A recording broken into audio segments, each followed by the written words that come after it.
Hey everybody, it's Lisa Purdy, and I'm back with you on continuing the devotional series I've been working on for hearing God's voice. And the first few videos have really been working on setting foundation and content before we really get into the topic. So hopefully that's not a concern for you, but it is important to kind of lay some of these groundworks. And so today is one more of those videos before I really start getting into some of the deeper pieces of this. I am utilizing Hearing God's Voice, or How to Hear God's Voice by Mark and Patti Virkler to be able to talk about this content. It's a very good book, and for anybody who's looking to really dive into this.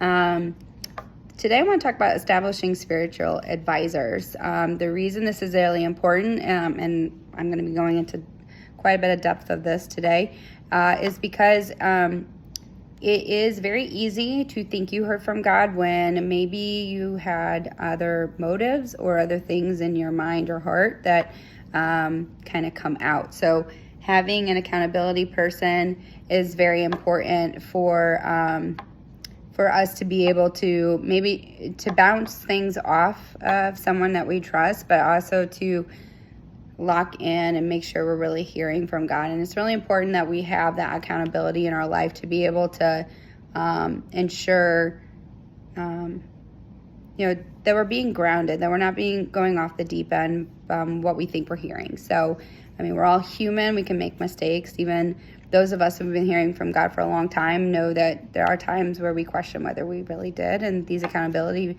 advisors, spiritual advisors, can really help rein us in or encourage us that yes, that sounds like God. So I'm going to go over this as hopefully quickly as possible so I don't take up too much of your time, but I am going to be reading quite a bit from this today. So in Hebrews 13:17, it specifically states, "Obey your leaders and submit to them, for they watch over your soul, so those who will give an account. Let them do this with joy and not grief, for this would be unprofitable for you." Submission is an openness to the Spirit-led counsel and correction of several others, while keeping a sense of personal responsibility for our own discernment of God's voice within us. We note several key points in this definition. You are going to several, so at least 2 or 3 people. You are not asking for their opinions. You are asking them to seek God and tell you what they sense in their hearts from Him.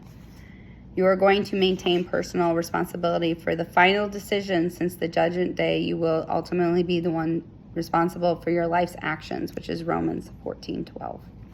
The role of the spiritual advisor is to provide much needed confirmation for you as a learner, just beginning to hear God's voice, offering you encouragement to go on and assure you that it truly is the voice of God you are hearing. He also helps catch any error in your journaling, and when necessary, cautions you to wait a bit before proceeding in any kind of action. The center of a relationship is not authority, but friendship.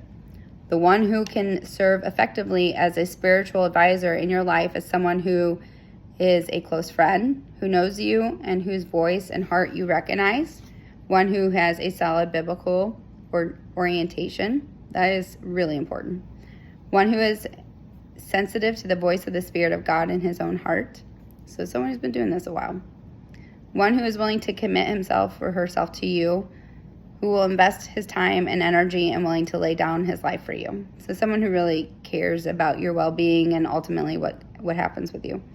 One who is himself or herself relating to spiritual advisors on a regular basis, so they have the same pattern of going to their own advisors. One who is equal to or ahead of you in an area you are asking about, okay? So you may have another baby Christian who's also trying to seek God at the same time. That would be of the same level, or if you've been in your maturity as a Christian is similar to someone else. Or also, I actually like people who are ahead of me, and this is what the other option. So someone who has been doing it for a while, or maybe is in a different season of life that has already gone through some of the things that I'm going through. So for your part, you are willing to honor the voice of your advisors. You take your initial journaling and prophecy to them for confirmation in order to help you gain confidence in discerning the voice of God within your heart.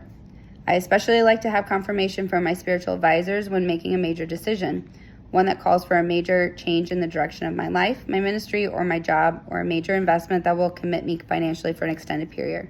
That's from the authors of what they're suggesting.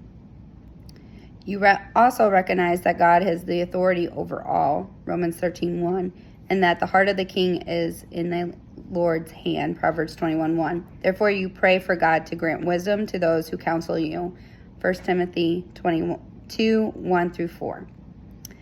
How many spiritual advisors should you have? Well, in 2 Corinthians 13:1, every fact is to be confirmed by the testimony of 2 or 3 witnesses. So that's why these authors suggest 2 to 3. There is safety in the multitude of counselors, Proverbs 11:14. Okay, so let's see. I'll move towards something else. I'm going to read one more section to you. That it's very important not to skip over this establishing and using spiritual advisors. It's absolutely essential that you not miss this step in recognizing 2 or 3 spiritual advisors in your life, and that you go to them on a regular basis to confirm that what you felt you heard from God actually came from God. The Lord has created us to live in relationship with one another. It is Satan who seeks to destroy relationships and who offers us the spirit of pride, which says, I know more than blah, blah, blah. Pride is the first sin in the Bible. You will be like God, knowing God and good and evil. That was in Genesis 3:5. And it is the most prevalent sin in the Bible. It is the center of Satan's heart. You do not want his arrogance in your heart. In James 4:6, it says, God is opposed to the proud, but gives grace to the humble. 1 Thessalonians 5:20-21 exhorts us to examine everything carefully, hold fast to that which is good, and do not despise prophetic utterances. It is clear from this that there may be errors in the prophetic words we receive, which is essentially hearing God's voice. Or there would be no need to examine everything carefully and only hold on to the good parts. We must accept the mistakes are part of every learning process and not despise prophetic utterances or reject the goal of clearly discerning God's voice. Your spiritual advisors will help you recognize any flaws in what you believe you hear and guide you in understanding why they happened and how to prevent them in the future.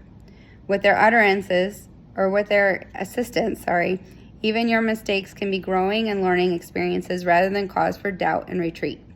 Examining everything carefully with the help of 2 or 3 spiritual advisors and only holding fast to what is good will allow you to move forward more quickly in God and fulfilling his purposes for your life. So that is kind of the crutch of the entire content with this. I really hope that this helps a lot of you as you start to create these foundations. It is the next video that I'm going to be getting into, looking at what God's voice sounds like and ways that you can start practicing this. So I hope you like this content. If you do, please hit like and subscribe or share it with a friend, and I will see you in the next video.